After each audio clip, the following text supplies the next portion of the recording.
morning, church. Welcome to today's broadcast. My name is Henry Loke. This is God's Feeding Station. Great to be with you this morning, the morning where I am. We are continuing our study in Matthew back from 2016. Today we're in Matthew 2:19 through 23, the return. Sure appreciate that. Most importantly, it goes for the kingdom. But we need to get the word out, and I mean to everybody, and everywhere, all the time. Yep. This is it. Okay, we're in the Gospel of Matthew, starting with 19. Yep, finishing up chapter 2. Okay, what did you title it? Just the return. The return, yeah. Okay, is that a Star Wars, the return? Or the Jedi. Of the Jedi. Yeah. So after Herod dies, this is verse 19 of chapter 2, an angel of the Lord appears in a dream to Joseph in Egypt.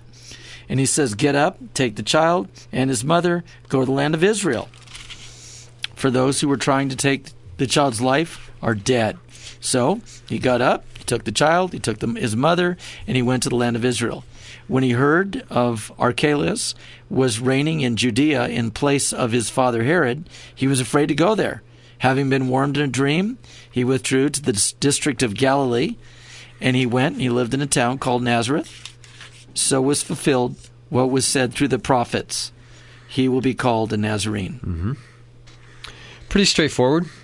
Herod dies, and it doesn't say how long, and it doesn't say how old Jesus is, but they are going back to Israel, and and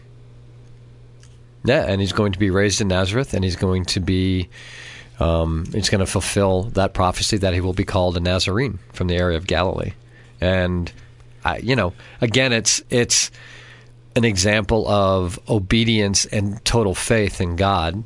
Mm-hmm. Knowing that he's going to be safe and that it's time to take him back. It's pretty cool to me that we have this situation where the angel of the Lord is setting up geography, setting up a template of places, whether it's out of Egypt or in Bethlehem or Galilee or over into Egypt. There's all these signs. God is bringing and directing and speaking.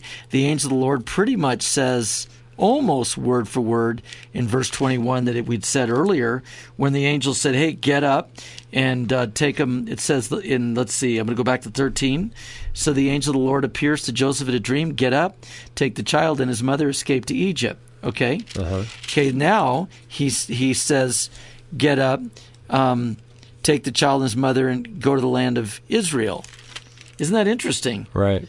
It's kind of the same. I mean, but the whole time, God is directing into what's going on. And for those people that don't want to believe that God reveals himself in dreams, right. Boy, you've missed it. But you do want to make sure you have the right dream, because there's also false dreams. There's people who say, hey, I had a dream, and they get into interpreting all kinds of stuff. Yep. What we have here are dreams that are directing people, and they're fulfilling prophecy. Yeah. It's pretty sweet. Yeah, and I was thinking we should all be following God's direction like this on a daily basis, and it shouldn't take dreams to get us off our butts and moving for the kingdom. Didn't I say that in a sermon? For a change, Yeah. Let's start with God's agenda. Yeah. Get him out of the back seat of the car. Right. And let him be in the... Let him drive. Let him drive. Yeah, and it doesn't just take dreams. It just takes us being prayerful and listening for his voice and letting him guide us, right? Yes. Yep. But we have to be willing. We have to be willing and obedient. And if we're not, we're free to go our own way. But even guiding us, knowing that it might include up the road death. I mean, that's hard, though, man. It is. But you look at Jesus; he was obedient unto death, right? Even on a cross. Yep. Well, but how do you get to that point as a human? I mean, we strive for that relationship with God, but I don't know that a lot of us find it to that point. To that, and I could be wrong. I hope I'm wrong, but how do you get to that point? Just be willing to go to your death if that's what God ordains. Yeah, how do you get to that point? Yeah, I think tempered up to it. And here's what I would say, because I know people. Being a pastor, I actually get the privilege, as weird as this might sound, to be alongside of people at their time of death. Right. And I will just never forget. I've told you about this, Henry. The blessings of getting to be by my dear friend Joanna. I was just thinking of that. I was like, how do you get to that point? She got to that point, man. She was excited to go home. She was excited and ready. Man. Wow. I don't know. I I don't know how you get there. Yeah, and I had another guy named Norris that I dealt with, and Yep. I was at his bedside, and he said, "Hey, just right up front, no healing prayers. I'm not looking for healing. I'm just looking for an easy way out." He goes, I just want to get out. I know where I got to go. I know where I'm landing. He goes, I know healing prayers work, so I don't want one. That's what he told me. And the two of us laughed a little bit. He died within a couple of days. Right. And he knew what he wanted. The Apostle Paul, you know. Yeah, I mean, I guess that's being, knowing where you stand with God. And I guess my the only way. questioning is because I know who I am, and I know I've not been as obedient as I should be. Go. And so hence the fear, I guess. Right? Yep. So, pray for me out there, all of you. Yeah. Well, no, it's that's human. That's real. Right. And it's scary. I mean, I flip out when my dog gets sick. Are you kidding? And and now to have somebody after my kid and having to flee to another country and then having to watch him die on a cross. Are you kidding? Oh yeah. How the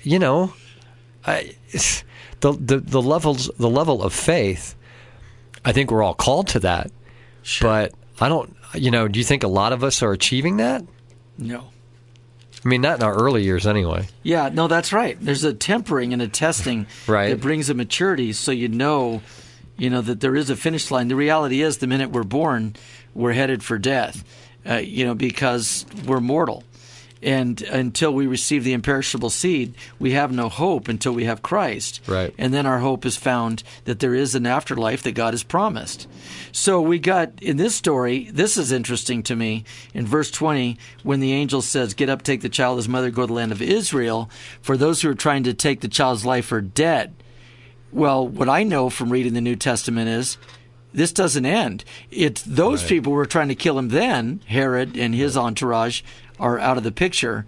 But you and I know, Henry, every step Jesus takes after his baptism, they're starting to plot to kill him. Right. And eventually they will kill him. Mm-hmm. And so instead of dying as a child, he gets to go for 33 years or whatever it is until they take him out. Right. Okay, but they don't ultimately take him out. There is victory, and he overcomes death. Right. And that's the confidence that I have, is that if Jesus can die and then be raised up in the same way we will be raised up, so I'm going to go with that, because I know the day will come, whenever that is, right, that I'll go down. Mm-hmm. Yeah.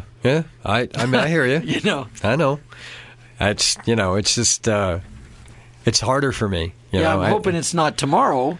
Right. For either of us or today. Right. But no, I hear you. But I mean, and I get that this world is temporary, and this is not what God intended, and what is coming is what God hasn't planned, and exactly. But it's still from a worldly perspective, that fear is there on some level, and I'm just I just admire the faith of all these people that are willing to put their lives in jeopardy for the kingdom of God. Yeah.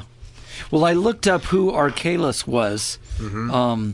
In verse 22, when Joseph heard that Archelaus was reigning in Judea in place of his father Herod, he was afraid to go. Well, I looked up in this historical background commentary from Craig Keener, and he talks about that this was the son that had all like the rotten traits. Man, he was bad news.